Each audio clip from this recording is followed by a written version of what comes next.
for joining us for this AWL CASE workshop on automation for warehouse logistics, which is co-organized with Alberto Rodriguez from the Mechanical Engineering Department at MIT. Unfortunately, Alberto was not feeling very well this weekend. He cannot join. Peter Yu from Alberto's group is here, and he took most of the responsibilities for making this happen. And my student Andrew Kimmel from Rutgers. So here you can see the schedule that we have for the workshop.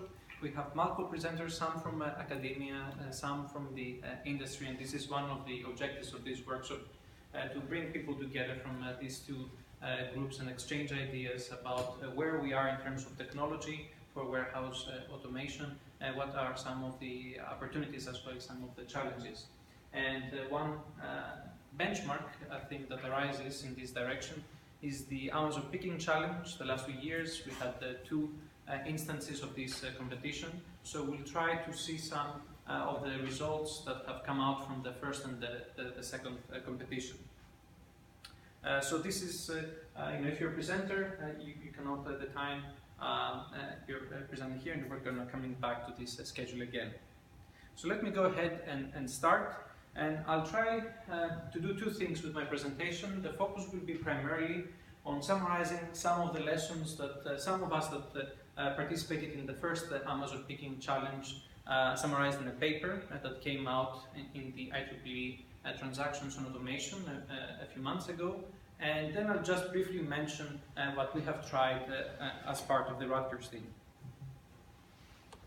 So we had already, as I mentioned, two competitions in May 2015. The first one took place at ICRA in Seattle. There were 26 international teams participating, and we'll see much more about the composition of the teams at the time. And the second competition had 16 teams, but there was also a preliminary round. I know that there were other teams as well that were interested in participating. And it took place in Leipzig together with RoboCup, which is, from what I've heard from Amazon, it was much easier to organize competition as part of RoboCup, where people are more used in such events.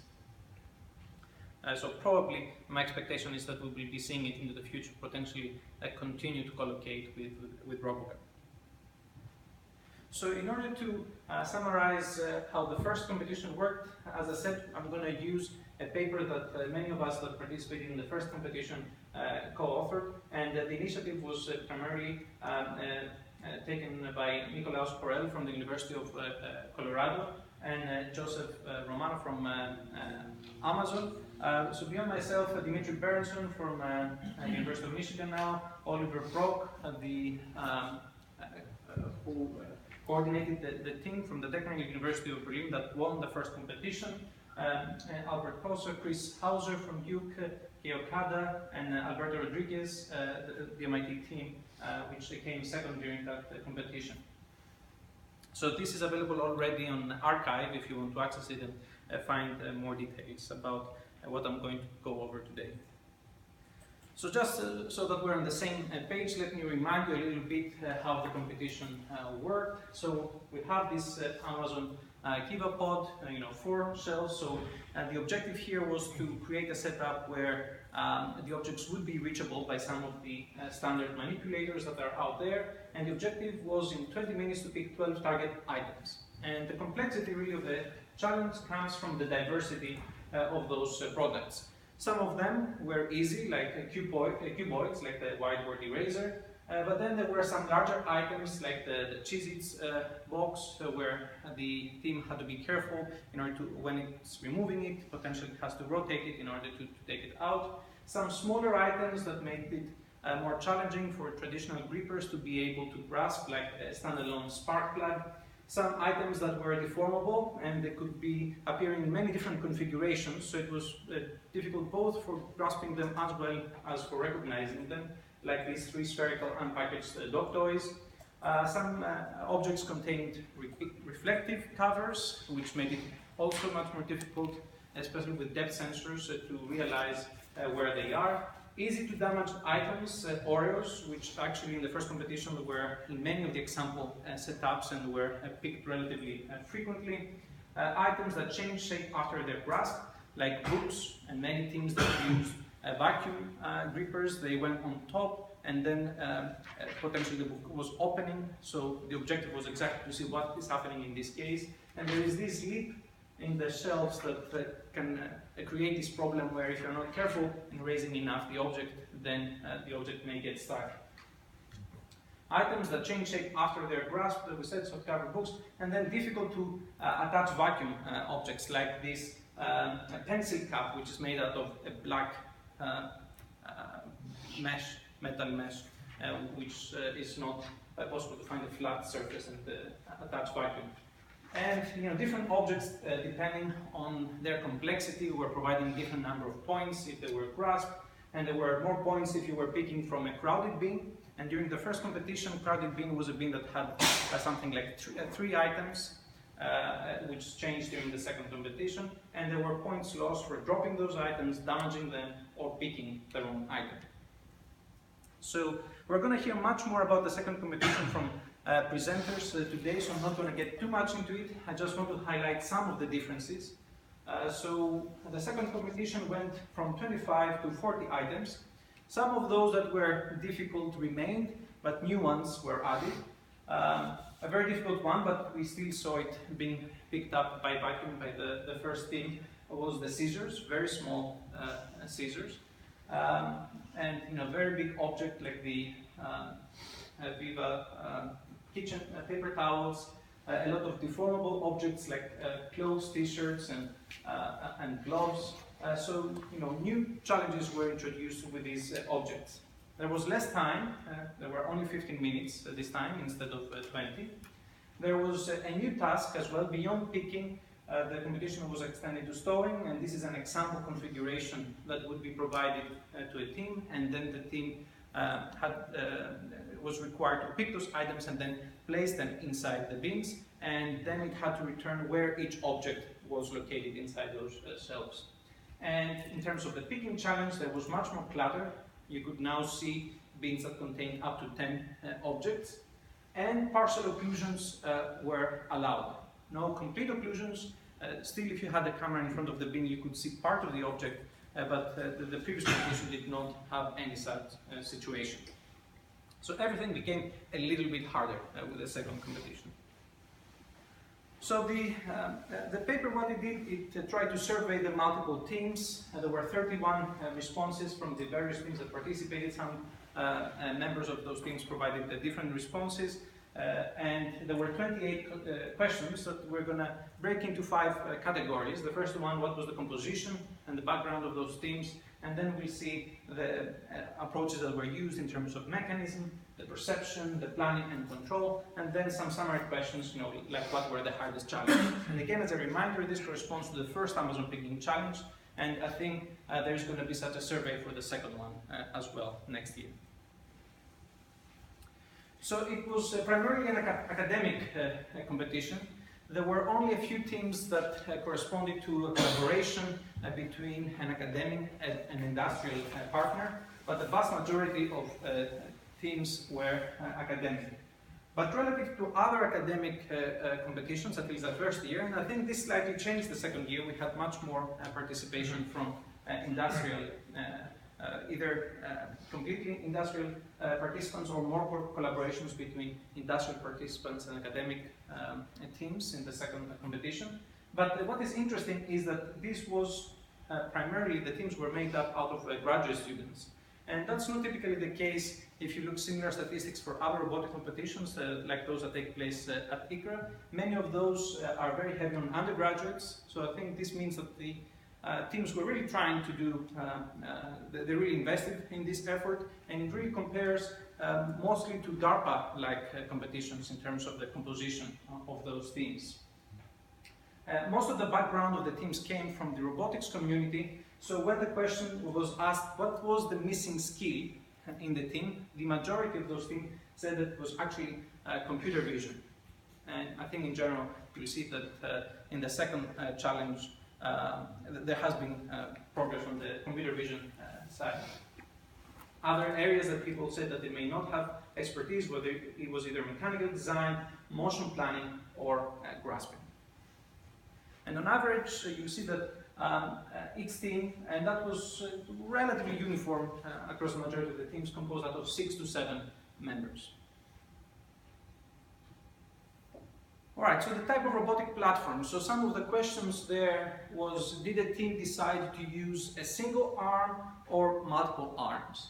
And 9 teams used a single arm, and this included the first 2 teams in the first competition, where the team from Berlin used a Barrett one arm that they had experienced for at least 10-15 years on a mobile base, and the MIT team used an ABB arm. But then 15 teams used at least a dual arm manipulator, and I think one of the reasons, especially for the first challenge, had to do that Rethink provided a dual arm system, so it was easier for people to use it. And then there was one team that had a very interesting system. It actually had 12 robots, each one for a different beam, which simplified certain aspects but also complicated control, as was reported by the team. Another interesting aspect was whether a mobile base was available and whether you had a static arm or not. So 6 teams used a mobile base, including the first and the third team, the Berlin and the Grizzly team. The Grizzly team used a data speed. It's a collaboration with data speed, which builds mobile platforms for Baxter. And the argument there was that this assisted in the reachability of the system in order to be able to enter in every bin of the shelf. And then 2 teams employed a gantry so as to place a hand and end effector right in front of the right bin. So that was another approach of resolving the reachability question. In terms of grippers, the big realization I think that came out already from the first one was how much suction can help in such a challenge. And the Berlin team used kind of a do-it-yourself solution where they attached the suction cup to the output of a home vacuum cleaner, and this provided a relatively good solution, at least for this competition. 9 teams used some form of suction, and 4 teams depended exclusively on suction. And then 21 teams overall used some form of force closure. Parallel gripper, we had even anthropomorphic hands, so there was a wide variety of grippers used. In some cases we had these hybrid solutions like the one from the MIT team, where it was primarily a parallel gripper, but in some cases the suction cup was also used to pick up items. And in terms of those force closure solutions, you see a wide variety of hands that were employed, that were in many cases off-the-shelf hands. There were also some custom built ones as well. And when it came to the question in terms of the hardware of the platform, what would the teams change?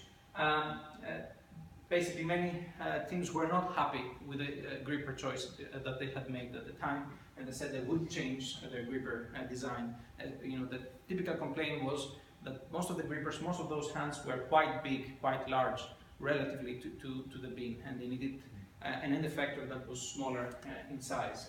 And many of the teams that did not use suction decided that suction was really something that needed to be used in such a setup. On the sensor side, 3D sensing technology was used almost by the majority of the teams, by most of the teams. Things like Microsoft Kinect or the Intel Prime Sense. An issue in this case was how far away you should place the Kinect requires a certain distance away from the object in order to be detected and provide depth. And different teams placed those sensors at different locations, so it varied from having them very close to the end effector on the arm or the head and the torso. More traditional 2D imaging technology was also used quite a bit on the end effector and the head. And then laser scanners were used especially by the teams that used mobile platforms, mostly for localization of the mobile platform. There was one team that used a distance sensor inside the hand in order to figure out how far away the object is from the hand. A very important word was, this type of sensors that were used to verify whether a grasp was successful or not, like pressure sensors and or force torque sensors. So if you go to the paper, you can see the variety of sensors that were employed. But I think the majority, most of the sensing input came from 3D vision technology and depth.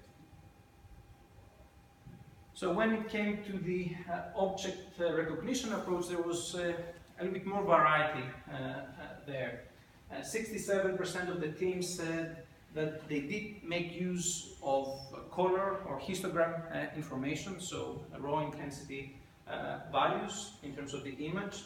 About half of the teams said that they use geometry from 3D information, so some form of matching, given some knowledge about the 3D model of the object and depth information. But about the same percentage also said that they used 2D features to be matched, something like SIFT features that were matched against the known model. And quite a few of the teams used some of the standard software libraries. A big question that arose in the discussion when we're writing this paper was how useful were the tools that are out there, both in perception and planning, and how easy is to build a system today just by using some of the standard tools out there. So, since 3D sensing technology was used, the point cloud library was also used quite extensively to collect the depth data, and OpenCV quite a bit for making use some of the standard computer vision algorithms. And interestingly, what you would do differently on the computer vision side, there were two camps in terms of the teams. Teams that basically said, do more, because perhaps we used only depth information and we should have used color, or because we only used color and we didn't use depth and we should also do that. And then teams that said, well, we did too much and we needed to simplify a little bit our approach because it was unmanageable in the end to get an algorithm that worked. So there is, some trade-offs there in terms of complexity. There was also some disagreement on, did your approach rely on motion planning? And the vast majority did use motion planning, and these were the teams that, at least during the first competition, did poorly. So the teams that did well, the RBO team used no motion planning, and Oliver Brock is has strong feelings about it, that this was one of the reasons why his team did well during the first competition. The MIT team did use some planning by using an available tool for trajectory generation, but in essence it's mostly control-based approach, at least the way I understand it. And the same is true for Grizzly. A little bit of planning just to place the vector in a known location, and after that it was servo control. So some of the teams that actually did better were in the minority that they did not use motion planning, at least in the first competition. But I believe, as we will see later today during the second competition, this changed. And so, and then you have the opposite results. Did you use visual servoing? There were very few teams that actually used visual servoing in the first competition. The vast majority did not use visual servoing or made any use of force control. So what would you do differently? Well, since people did not use in the first competition these more reactive approaches, people felt, well, that's the solution. We need to be more reactive and better integrate feedback during the planning process. Again, there was the feedback that perhaps the planning process was over-engineered and perhaps it needed to be simplified, and then also better take more data in terms of how the grasping works and try to achieve better grasping. So some of the summary questions was, okay, if you rank which aspect of the competition was the hardest, the top two answers was perception, figuring out where the objects are located, and then actually grasping, so the interaction really of the end effector with those objects. And I would also agree that these are the two hardest aspects of the problem. Actually, planning, placing the arm, which happens to be where I do most of my research, is relatively easier in this challenge, unless you get into really cluttered situations. So, some of the questions were trying to get feedback by the teams. So there was this question, should perception be better integrated with motion planning? And that's perhaps too general of a question. Kind of everybody said yes, it should be better integrated. But I think people may disagree what this actually means. Motion planning needs to be better integrated with reactive planning. So I think this is the theme in general, that there were a lot of solutions that were kind of blind, that you took a snapshot of what was happening inside the shelf and then tried to blindly execute it, and that's where many of the teams felt that they failed the first year. Using much more feedback and what happens after you grasp, for example, was what many of the teams felt that it was needed to improve performance.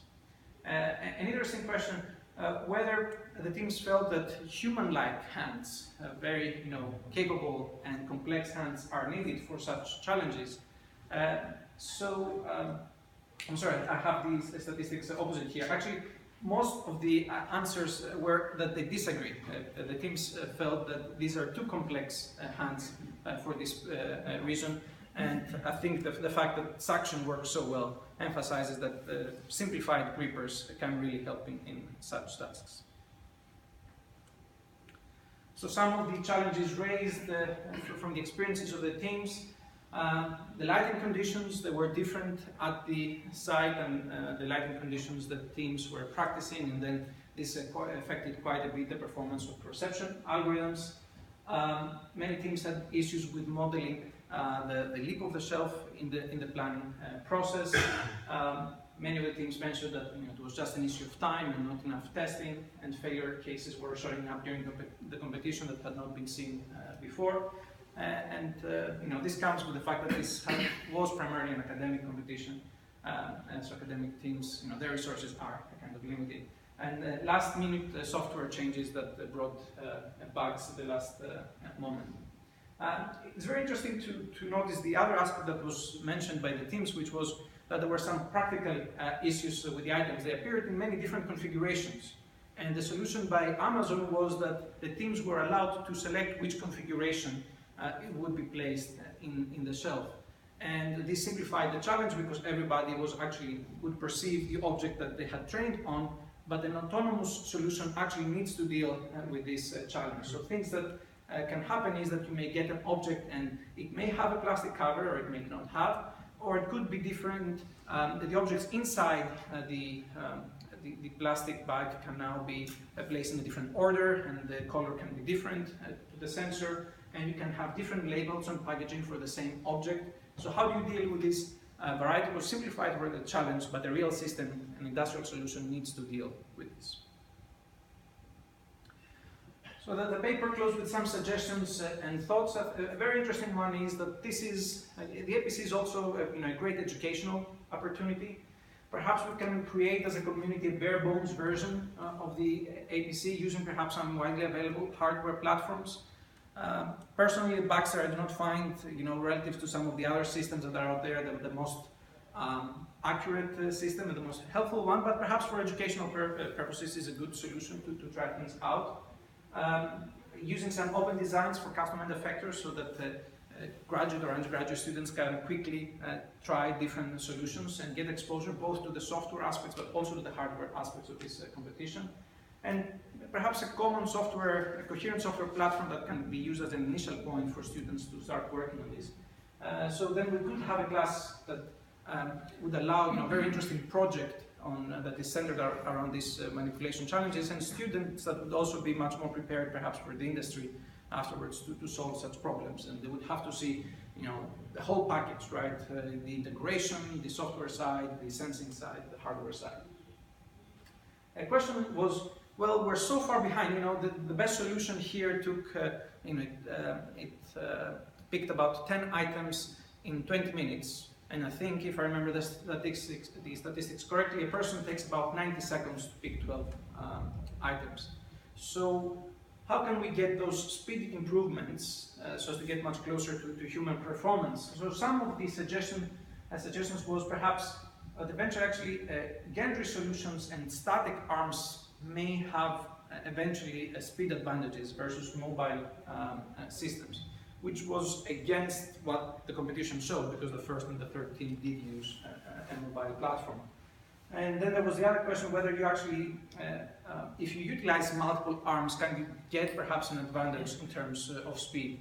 In the second competition, we also had the overlap, right? Some objects were hiding other objects, but none of the teams, and there were quite a few teams that still used multiple arms. I didn't actually see one arm grasping an item and the other team taking the occluded object.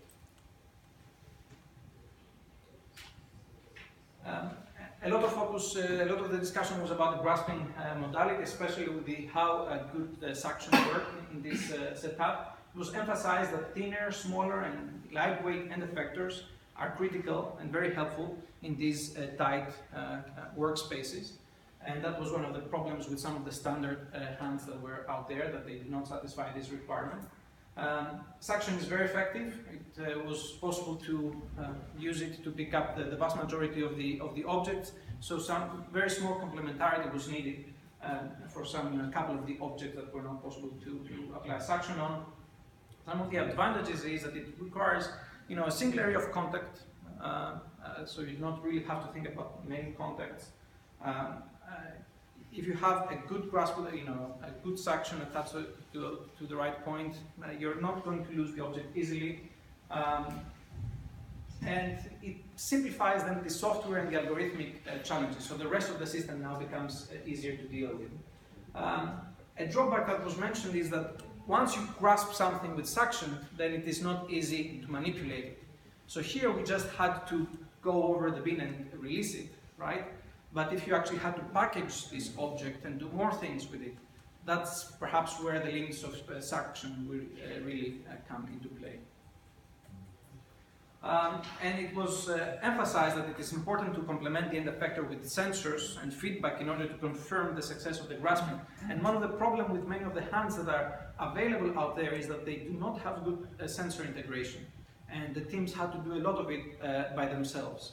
So perhaps it's an important direction to see more hands that have better sensor integration on them to provide feedback.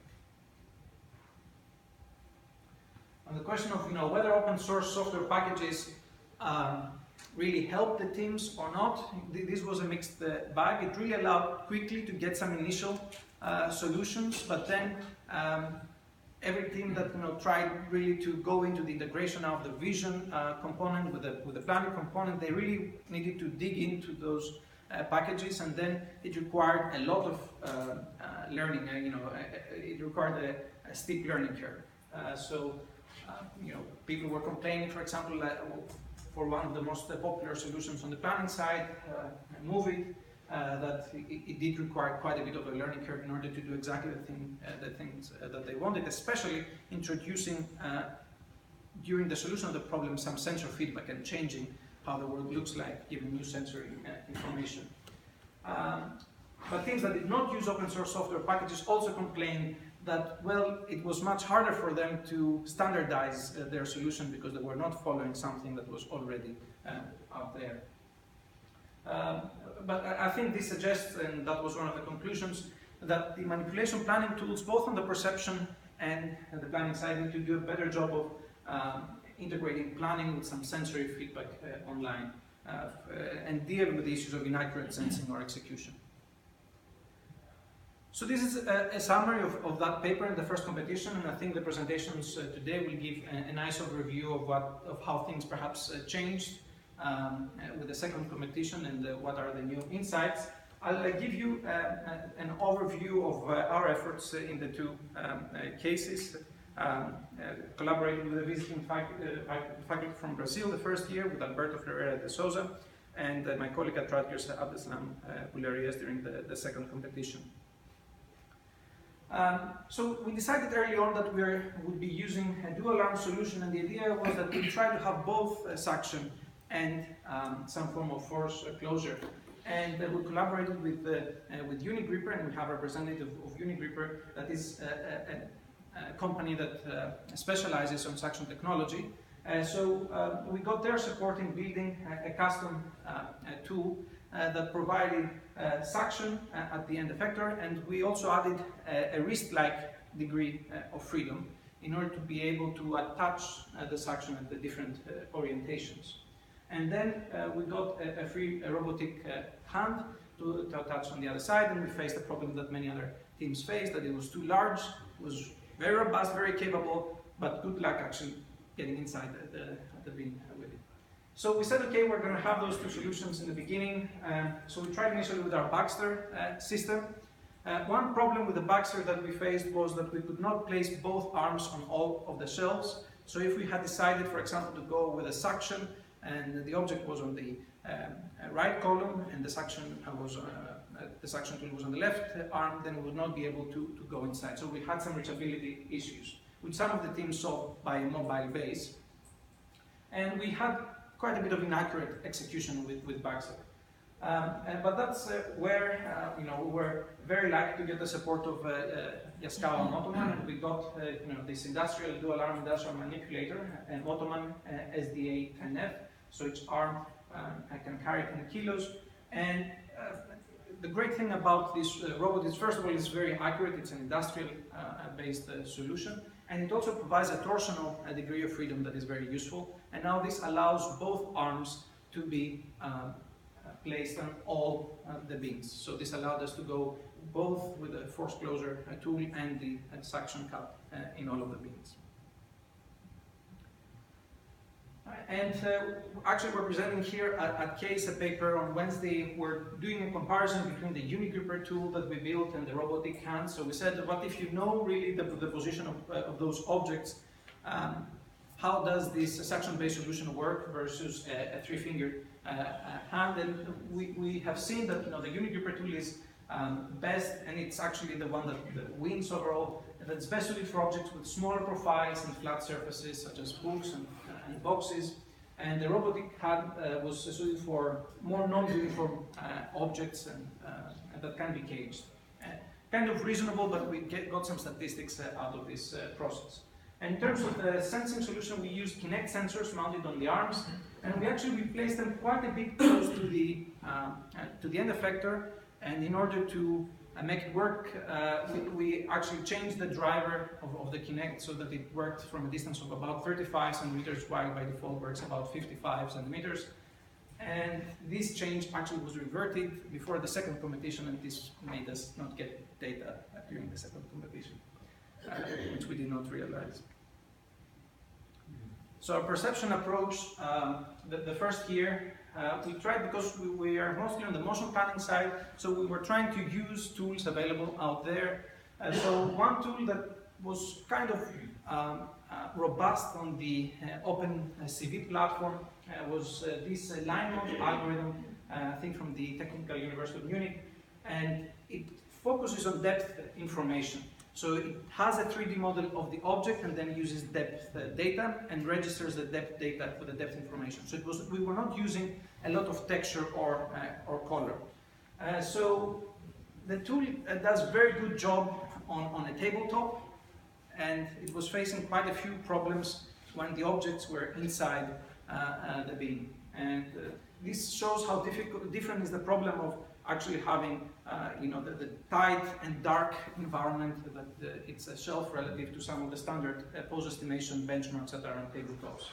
So we started with a baseline for different types of objects that was, the easy objects were 50%, but some of the other objects were lower, and then we applied various engineering tricks in order to increase the success ratio. We were focusing the search on the area that we knew where the object was located, and we tuned some of the parameters of the algorithm specifically for the objects that we were looking for. And we're also taking multiple images. We were moving the arm, we're taking 3 images from different viewpoints, and then we're doing some statistical analysis to estimate the best pose. And this increased the success ratio of the algorithm. But this also indicated to us that we need to have a data set that actually is a little bit focused on pose estimation in such environments like shelves. And we have released a data set which we believe is the most rich today in terms of pose estimation in such environments, where we have the objects from the first APC in many different configurations inside those bins. And we also have different clutter conditions. So you're going to see those objects potentially by themselves. you can see those objects together with other items.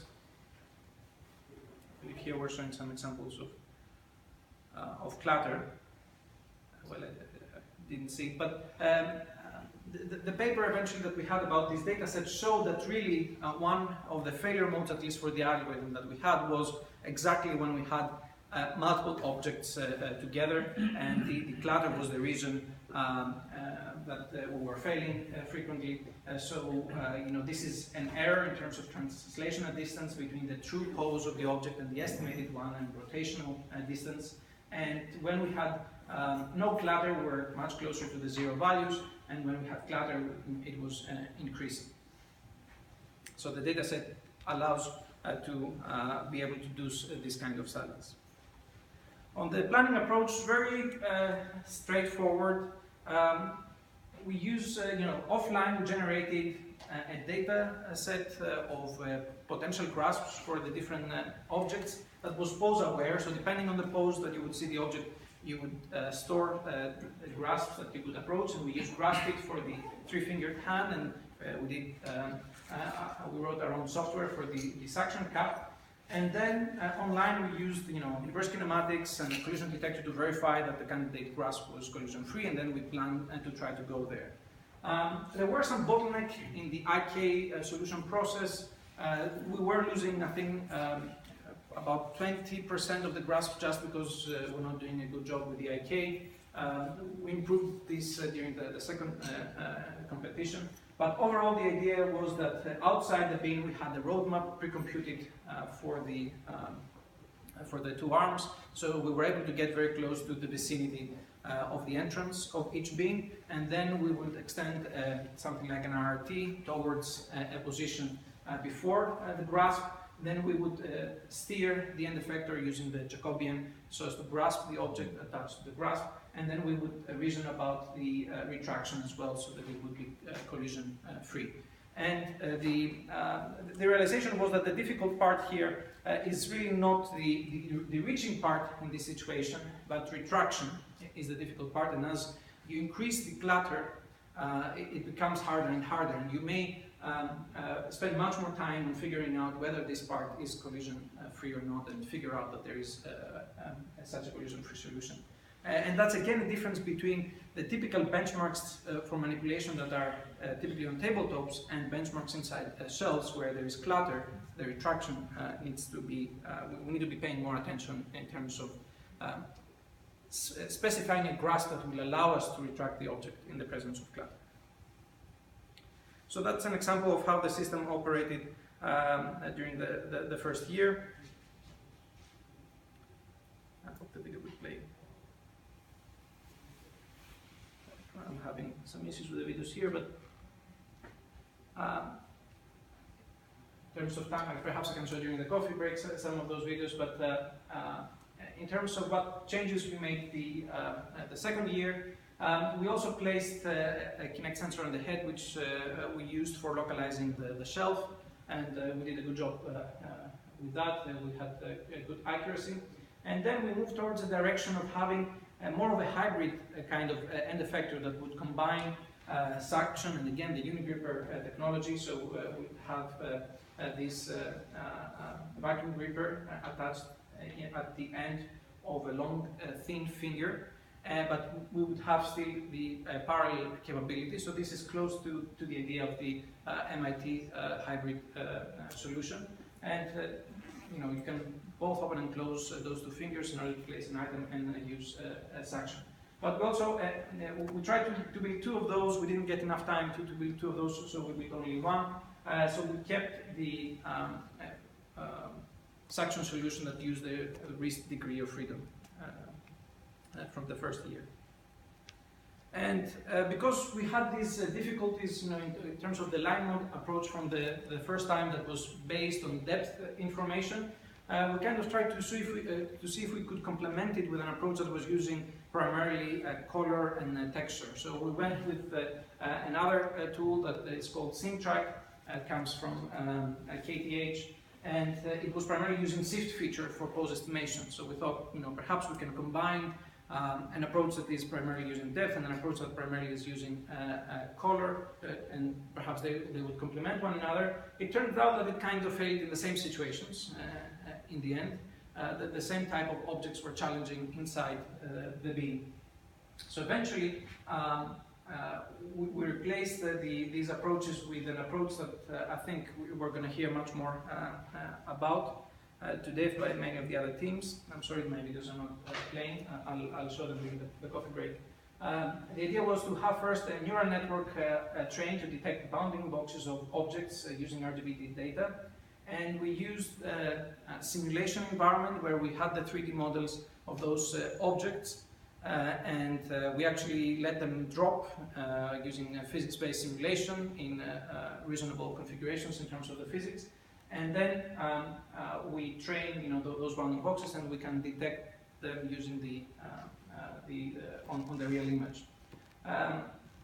Then we use an ICP-like method to use only depth data to try to match those 3D models to the available depth information. And because our driver was not working during the competition in terms of getting the depth data, we were still getting very good bounding boxes, but then our pose estimates were off. And we were reverting previous versions of the software, but the software was not the problem. We had to change the driver for the Kinect. I think these are not going to be running. I think we have some videos we're going to be showing later, so I'll show them during that time. So I hope you found this interesting in terms of the summary of the first Amazon Picking Challenge and some of our efforts. These are some of the students that have worked the last couple of years on this project. I would like to thank Yaskawa, Unigripper, and Robotic that helped us during our participation and our funding agencies. Thank you.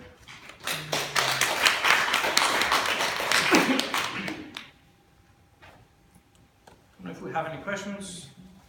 Yeah, I was wondering how many groups actually used some closed loop solution, actually closed loop between planning and control. So I think there was this different statistics. There were about 20 that primarily used motion planning, and they did not have too much feedback, and about 5, at least in the first year, that had a much more closed loop operation. And this ended up being on the did better during the first year, which I think many of the solutions on the second year were a little bit more textbook solutions in terms of pose estimation and planning, but they still use some feedback on whether the grasp was successful or not.